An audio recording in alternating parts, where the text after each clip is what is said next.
Okay, so let's go ahead and open up the Act 6 on week 3 material. So geometric introduction to multivariate regressions. Act 6. So this is the Act 5 is what we did Friday last week, for those of you who weren't here. And I think I had some of that recorded, at least most of it. But, and my recording goes over it too. That's already built into the thing. So you put there as well.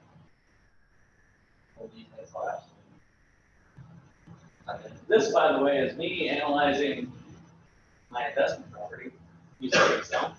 That's a sheet that I built like 20 years ago to analyze investment property. Happens to be up since I've been on my mind. All right, here we go.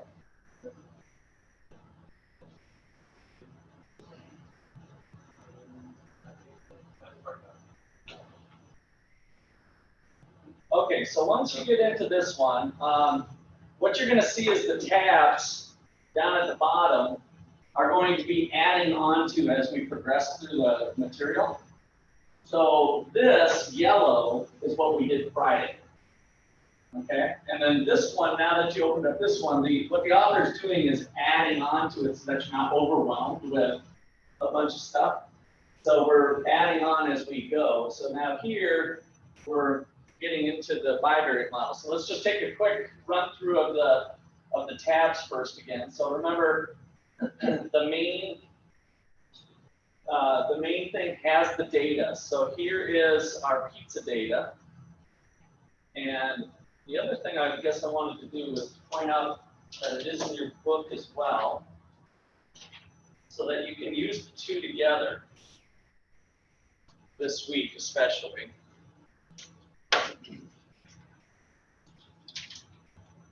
So let me start here. So demand estimation and forecasting. So the week 3 stuff is the first half of this on demand estimation. And go through a little example there, a citronade. So good data, blah, blah, blah. And then here's the introduction to regression. So you should read all this word for word. Just trust me, just do it. You're going to benefit yourself on reading this stuff through.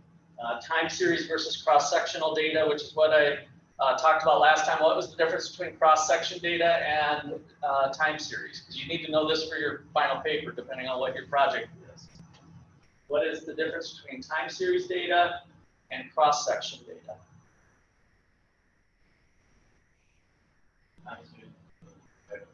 It is not a period. Well, what do you mean? Give me an example. Right. And what does the data look like? Specific values over time. So what you said there was kind of like, it could have been cross-section or it could have been time series. So cross-section means we might have surveyed people at Ottawa University. We surveyed students, or maybe the town of Ottawa, over the course of the last year. So for 2021, we have a cross-section of time, 2021, of where we gathered this data. So we took a slice in time. We can't take all the data on one day, right? Or, well, maybe we can, but it might be hard to gather all the data in one survey day. So maybe we took a week, maybe we took a month, whatever. But we took some time period, that's the cross-section. The time series is, if you did a 5-year, you've got data from year 1, 2, 3, 4, and 5. So you can kind of remember that time series data is what we've been doing over time, like the business cycle or other things. We collected GDP data here. You know, this was GDP here, and GDP here, and GDP here, whatever. So over time, at each time period, we collected some data. That's time series data. So that's different, and there's some different techniques that you have to do to analyze the data if it's time series versus cross-section. So the example that we went through, that your book goes through too, is down here. And what I started you with last week and where the book starts off is with simple univariate, one variable regression, y equals a plus b x, right? What's b? In general, what's b? B1. The B1 is the intercept, the slope, and a is the intercept, right? So it's just slope-intercept form of a line. And then what this is saying is that the effect, if you change x, if x is price, and you increase price by 10 cents, the marginal effect on your dependent variable quantity is going to be b, the slope term, right? Just like we did with intermediate micro and principles for that matter with the slope term. So that is linear regression with one variable. And then what we're going to do is do multivariate regression, still maintaining that linear concept, where now we've got X1 is the average price of pizza, annual tuition for a college, average price of a 12-ounce can of soft drink in pennies, location of the campus, 1 if it's in an urban area, 0 otherwise, and X5, residential college, 1 if it's residential, 0 otherwise. And then the coefficients, so these betas, each of the slope terms as we just kind of illustrated it, are called coefficients, are the X variables measuring the impact of variables on demand for pizza. Okay, any questions on that? That's like the very generic setup of what we're doing to try to explain data. And then here's that data. So your textbook has the data. We've got 30 colleges, and we have quantity of slices, price of a slice, tuition, soft drink, urban, or residential. These are called dummy variables with the 1, 0. All right, so now, let's see if I've got anything on this side. Yeah, maybe I will walk you through this before we go back to the spreadsheet. So the textbook then again is walking you through all of this. You should read all of this word for word.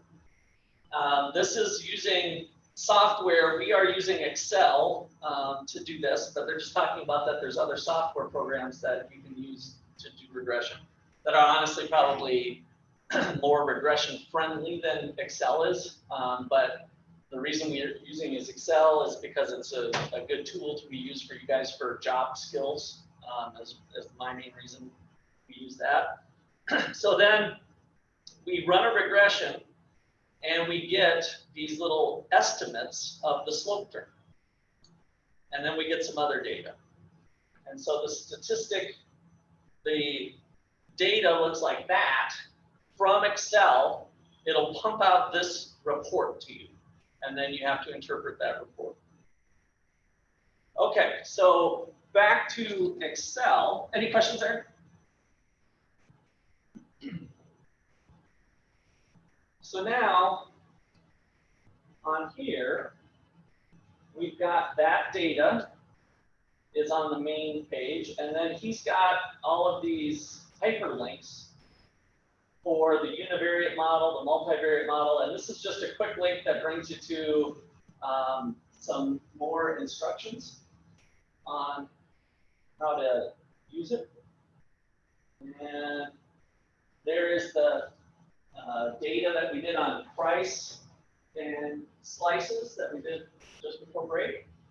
And the idea of regression again is that you're going to try to get a best fit line. So we kind of played around on our own, thinking, oh, okay, well, that seems to kind of cut through the data, minimizing the sum of least squares. So ordinary least squares, OLS, is the technique that we're using. And what the computer's doing is it's jockeying this thing around, making it so that the error, the difference between our predicted value, the red line is going to be our prediction. So when we come out with a statement, we're going to say, oh, rise over run is this over this. Oh, we increase price by 10 cents and we lose this much quantity, right? And so this is the predicted line, and this is the actual data point. So what we're doing is we're minimizing the distance between the actual data point and the predicted line. And that's what ordinary least squares does.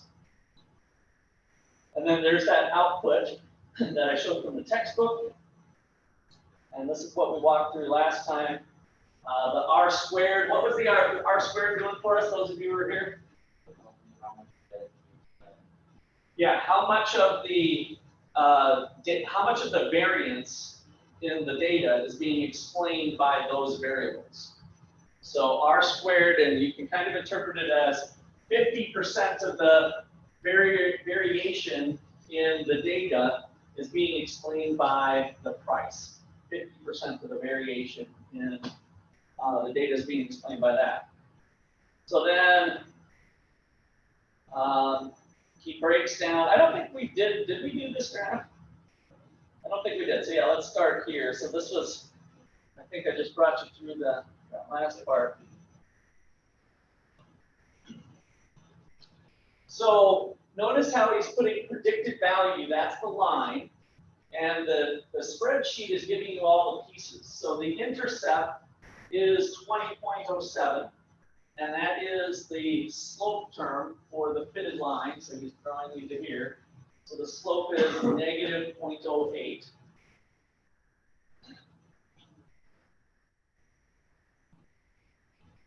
And then here is the process of what's being done with the residuals. So y hat, that little caret above it, is the predicted line. So the ith prediction, if we run through our data point, if we put it in, we can get the predicted value, which is what this one is. It's a little cut off. But,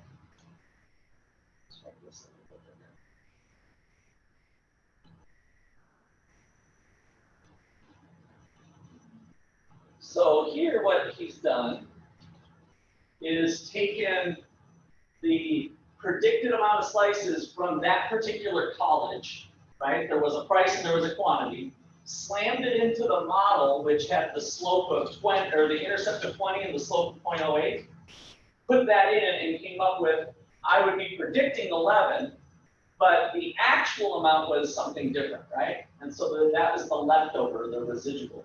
That's kind of the error, how much it was off. So the residual is how much it was off. And so this exercise kind of helps you bring through the over and under. So G25 calculates the first residual as negative 1.91. And so it's the same numbers as C25, the vertical distance between. So if we come back up here, what it's measuring again is this vertical distance between, here's the actual data point, and here's what was predicted. So that vertical distance is what the 1.91 is measuring. Residuals are negative when the actual is less. Residuals are positive when they're more.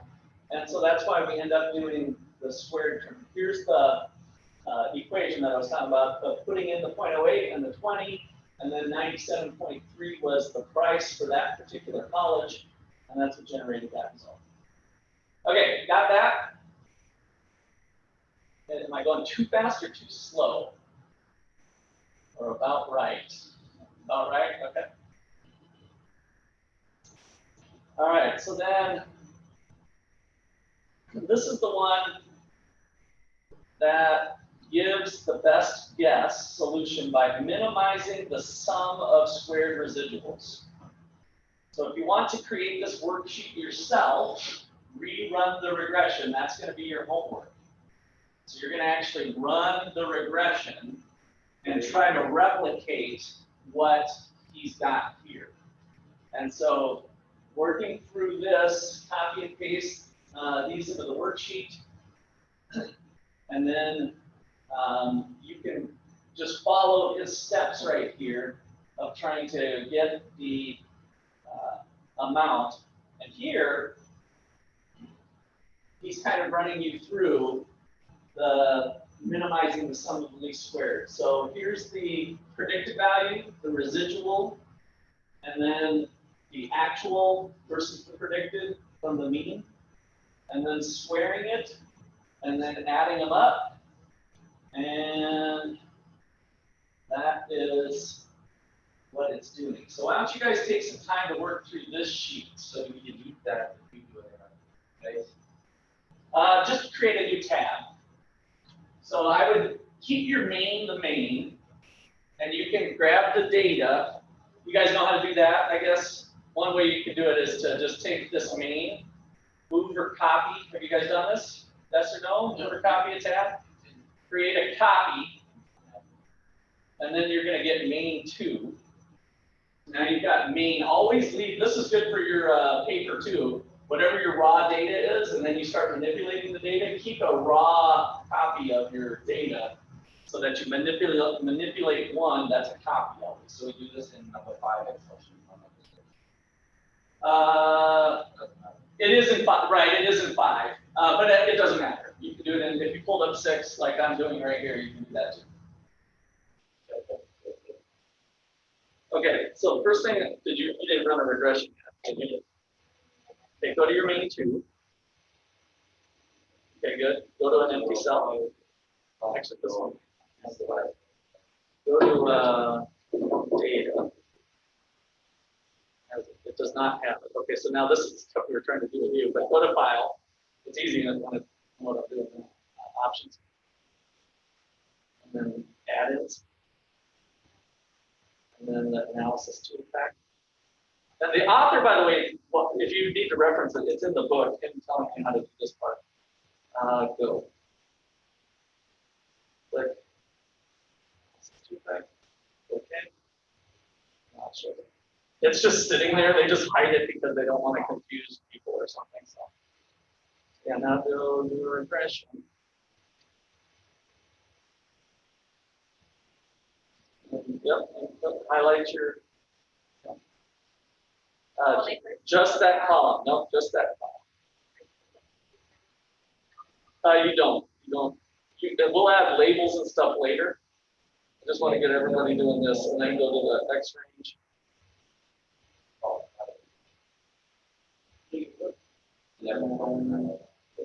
wait, click the residuals. Okay, and then you can see. Very good. And your first regressions. So look at, so see how the computer created a new sheet.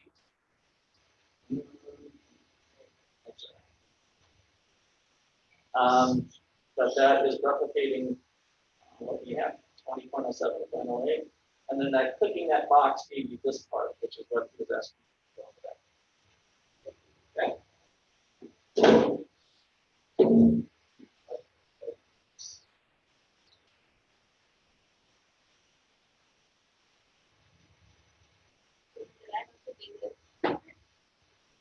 What's that? Like it out.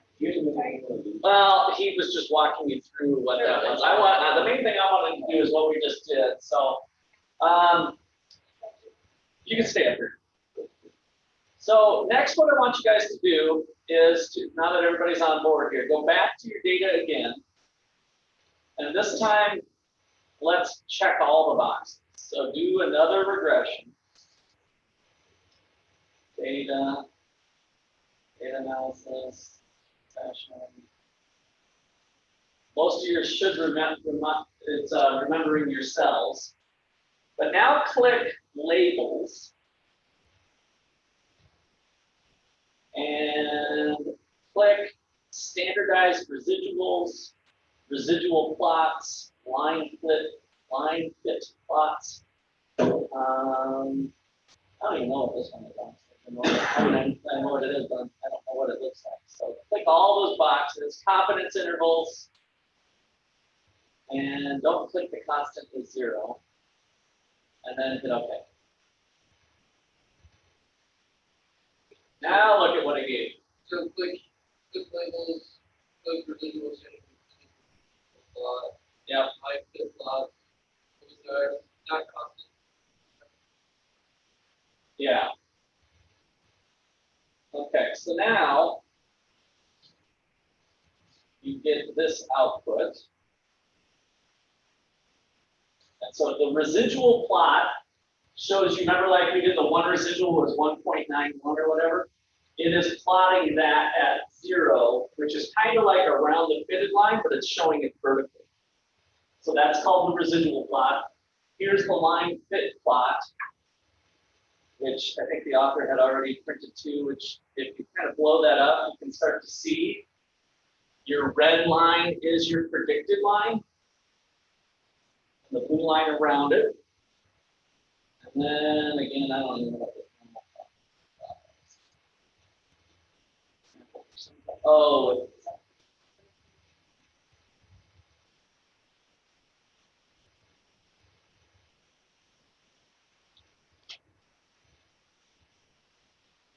that would be the, what would be the yeah, I think it's plotting it around. That's part I don't get here with this, but I mean, yeah, a normal probability distribution is the bell curve. Yes, it's the normal distribution. Here it's doing it's plotting each one of the points. It must be in order of the greatest magnitude to the least or something. But not one to use. I just want to click just a little bit. Okay, so when we clicked, a little challenge problem from you. When we clicked labels, what did it label it?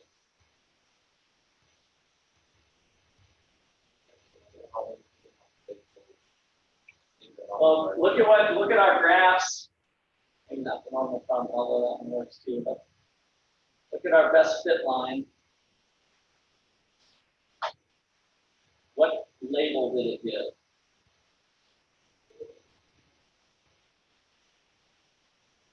Yeah, look at these labels.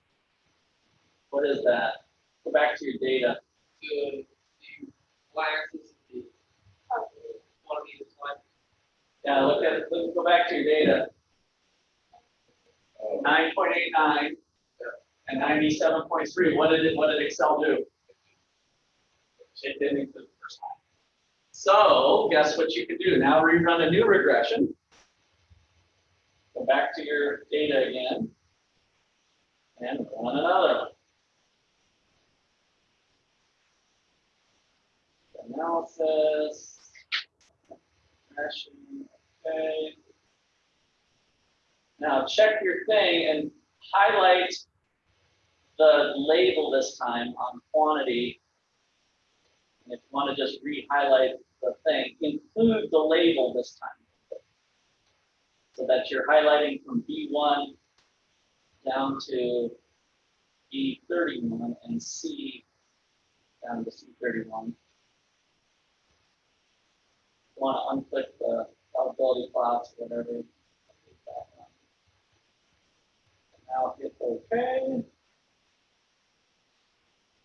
There we've got the graph that also includes labels.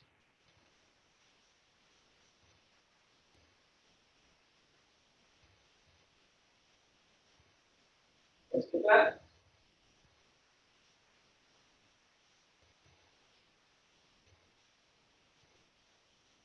Are you able to generate one of the plots?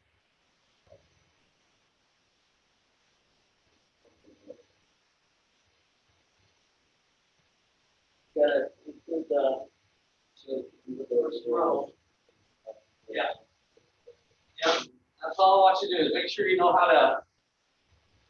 Those little check boxes are kind of nice when you're running your own data, so that everything else is the same, of course. But now we've just got on this graph, and because you'll usually click the labels and then you'll have it, unless you don't have it. Okay.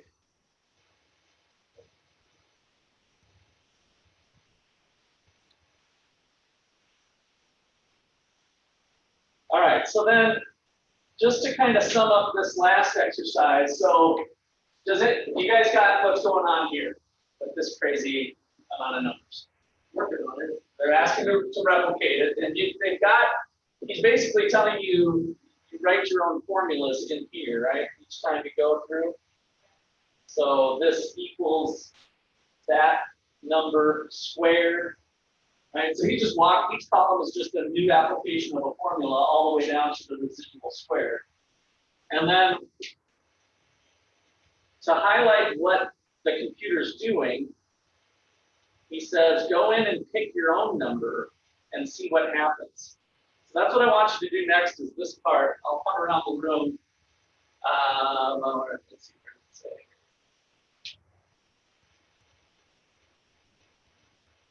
Here, you can check this part right here. Check to make sure the relationship between the R square and the least squares. So you can check this by entering your own guesses in B17 and B18. You can just do like B17 or B18, do one of them, because then you can hit the undo button and put it back and kind of go back and forth. We change it to that worksheet. Yes, in this worksheet.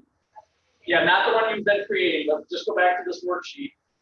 And all B17 and B18, and just make up a new number. Really kind of check. You want to check to see what happens to your sum of the residuals.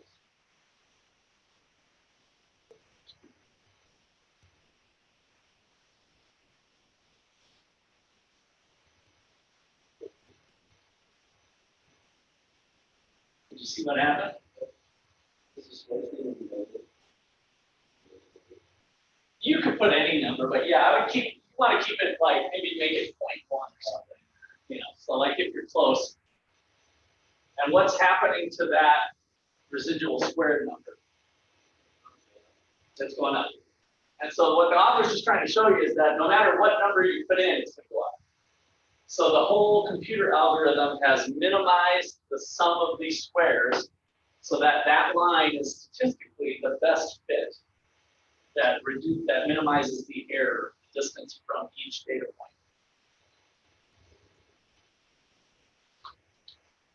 That, yeah.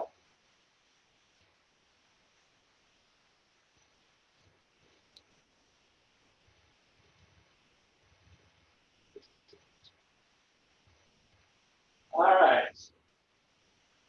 So moving right along, let's look at the bivariate model. So 2A, bivariate means two.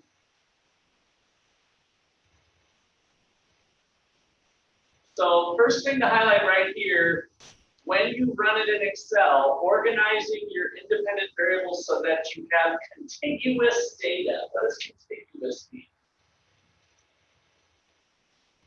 It's not continuous, but contiguous. P-slice and P-object must be contiguous next to each other.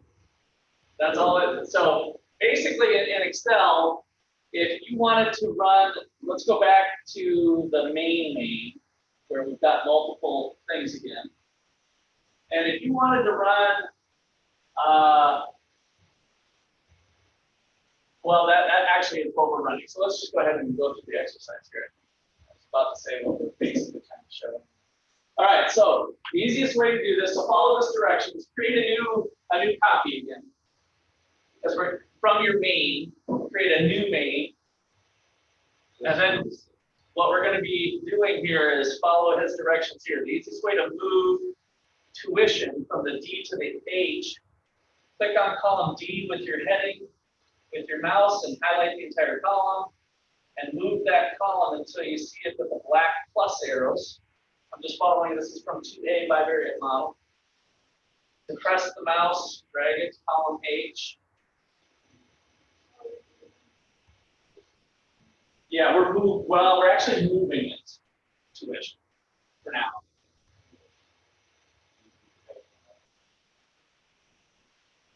So you're basically manipulating the data, which you might have to do with your papers. You want us to put on the on the main.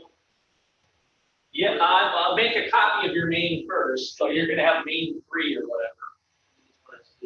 And then do this manipulation. And you're just going to put, you're just moving the one column so that the price of the slice and the price of the soft drink columns are right next to each other.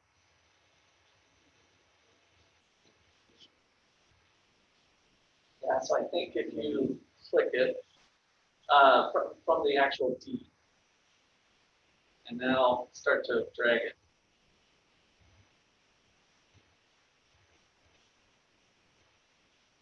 No, that's going to highlight it. Grab that little black box. Right, then, no, right there, like, well, there you did it. Okay. How'd you do that? I missed that. I didn't see it highlighted, but you did it. It was black. Okay. Okay. Somehow Liz did it. I don't see how she did it. But there's a couple different ways to do this too. Yeah. Yeah, so that's all you did. Yep. Did you delete the column or did it?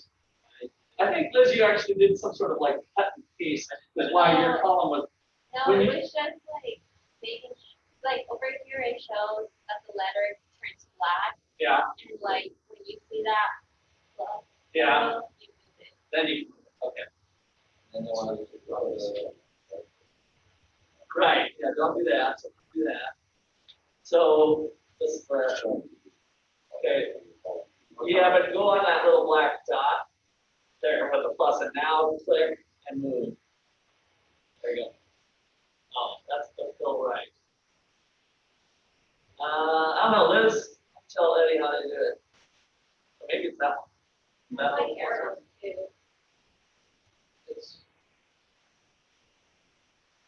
I like the entire column. Move your mouse until that column you see the black plus.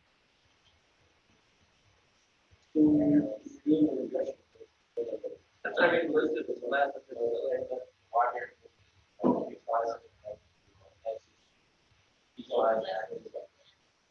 yeah, try. Yeah, the hand usually would be. Yeah, there you go. The hand is already. And you can delete that column. Okay, and then it did leave. So you deleted that? No, I just moved it. Okay, and now you can delete that column. Oh no, you want the software? Yeah. So you had it right. I see. Okay. Yep. And so if you end up with that extra column, then you get it. Yeah, and then you can insert a column and then delete it. Okay. So how do we run the bivariate regression? Okay, so now go ahead back to your new one. And for your X variable, you're going to grab onto both columns. You're going to highlight both columns of B and C for the X variable. The Y will stay the same. The quantity, but the same number. That matches. So I don't know what's going on with that. say y stays the same. Y stays the same, because that's your dependent variable. That's it. Yep. Grab your labels too.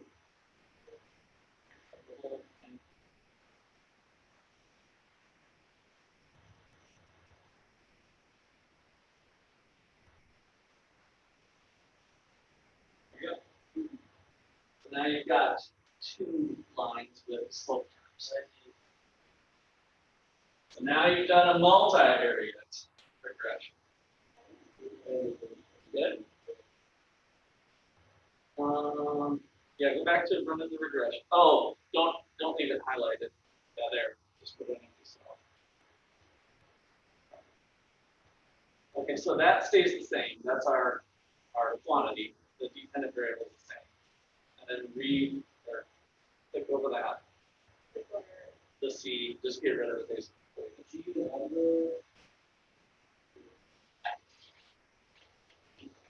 Okay.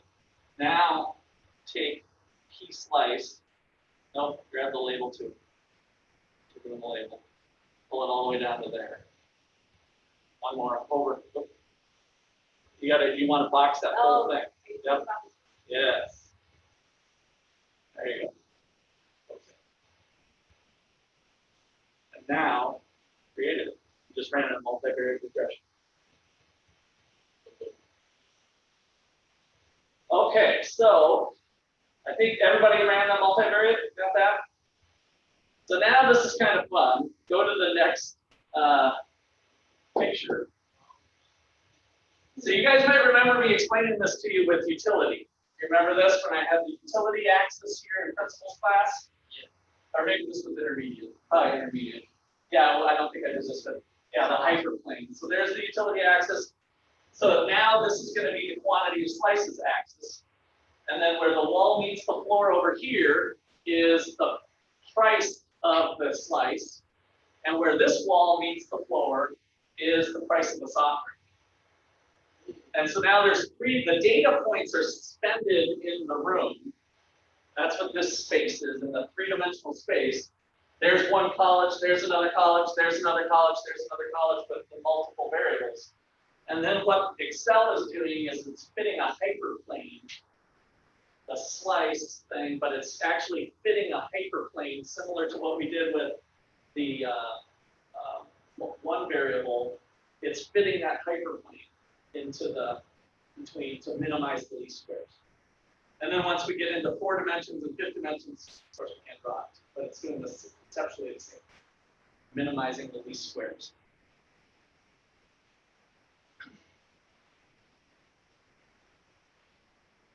Okay, so what happened to our R squared?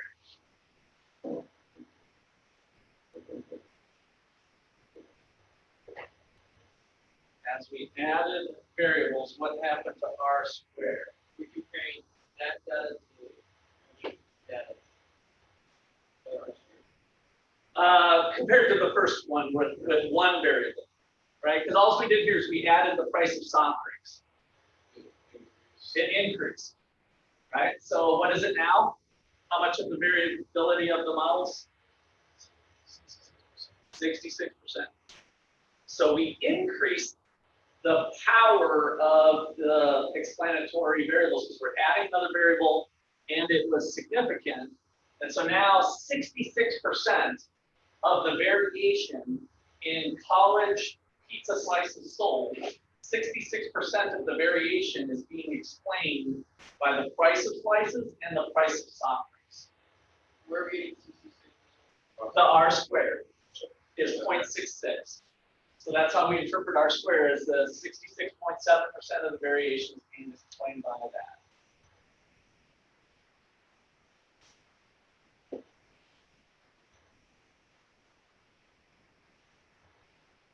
All right. So this part right here, if there are k independent variables, then the regression estimates a k is that k minus the dimension hyperplane. Okay, yeah, k plus 1. Okay, in a k plus 1 dimensional space. So that's where we get into 4 variables.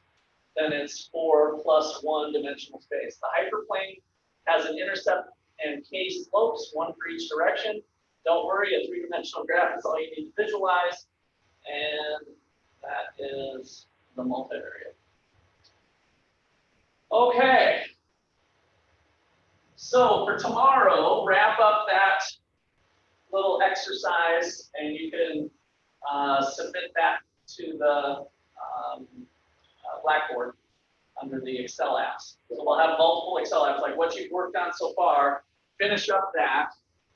Do you have a thumb drive to save that, or you can email it to yourself or something?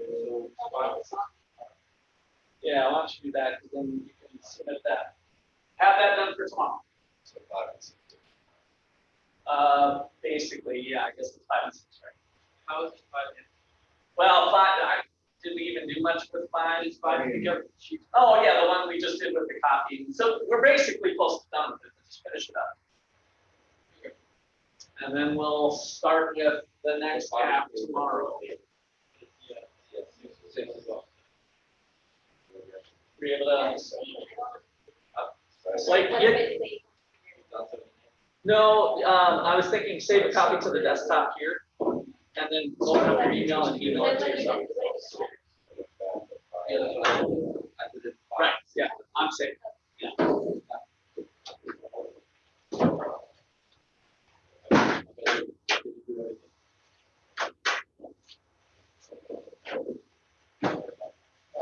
And just so you know, it's not impossible to do it with a Mac. It's just there's enough little variances, and so if you want to look into it a little bit more and see if you can get that data analysis back, I've had students do their whole project on Max before, but it's just. I don't understand why she's having such big problems. All right, is yours a Mac? Yeah. Well, I have no idea. And I well, want- she just needs to get the data analysis back. We couldn't find the adding. I know they have the same problem. I just thought if you put the added on this, yeah, the analysis tools and stuff, right? Well, here, just take her, see if you figure it out. I couldn't, I don't know if it's because we were in a workshop. Cypress Ken. Ken. Okay. I know it's a MacBook Air, but I believe it was in flow. Okay, is that error? Yeah, I tried it. You did this already? Did you save to the desktop though? Save to the desktop. It's just. Huh. Ah. Here, I can. Yes. Plus, how you create an Excel page with all the screens. Oh, is it because we didn't save it at the I don't know. Save as. Let me just do the desktop. There, it's it. It was just because of the pop. Okay, so now it should be sitting there. Now open up your Gmail and just go to your site.